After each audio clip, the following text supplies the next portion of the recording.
Merci de nous retrouver pour la seconde partie de cette édition. C'est le volet Aujourd'hui la Chine, présenté par ma collègue Chidan. Bonjour Chidan. Bonjour Zhiding. Quel est le premier sujet à développer dans cette partie? On va commencer cette partie avec les nouvelles mesures pour aider les entreprises chinoises à investir à l'étranger. Les autorités commerciales chinoises ont annoncé une réduction des coûts de procédure.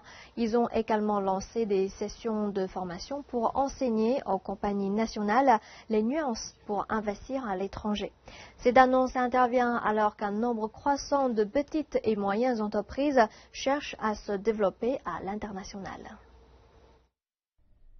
Des plus grosses entreprises d'État telles que Sinopec aux plus petites entreprises familiales spécialisées dans la manufacture mais en plein développement, on compte un nombre croissant de compagnies chinoises qui cherchent à se développer au niveau international. Les investissements chinois à l'étranger devraient atteindre les 120 milliards de dollars cette année et devraient dépasser pour la première fois les investissements étrangers arrivant en Chine.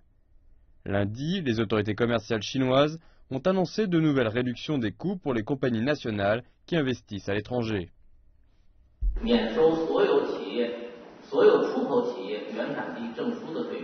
Le gouvernement chinois a réduit les frais de demande d'un certificat d'origine pour toutes les entreprises qui investissent à l'étranger. La réduction des frais est un processus graduel qui a débuté en 2012. Pour cette seule année, plus de 8 millions de yuan, soit 1,3 million de dollars, ont été épargnés par les entreprises nationales. Les dernières mesures permettront d'épargner encore davantage. Depuis que le nouveau gouvernement a pris ses fonctions en 2012, le Premier ministre chinois Li Keqiang s'emploie à conduire des réformes pour simplifier les procédures pour le gouvernement ainsi que pour les personnes ordinaires et les entreprises. Et pour aller de pair avec les réformes, le Conseil chinois pour la promotion du commerce international a également mis en place un centre de formation pour aider les entreprises nationales à se familiariser avec l'environnement d'affaires à l'étranger. Selon ses promoteurs, de nombreuses formations sont faites sur mesure pour les entreprises chinoises qui se sont originellement développées en Chine. De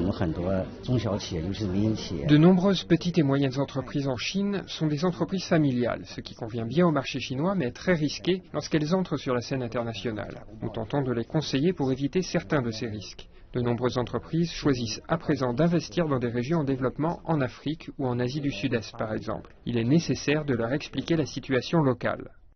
En 2004, les investissements étrangers en provenance de Chine se montaient à 5 milliards de dollars. Ils ont connu une très forte progression au cours de la dernière décennie, mais la gestion des risques et fournir un meilleur service aux entreprises qui s'internationalisent est devenu de plus en plus important.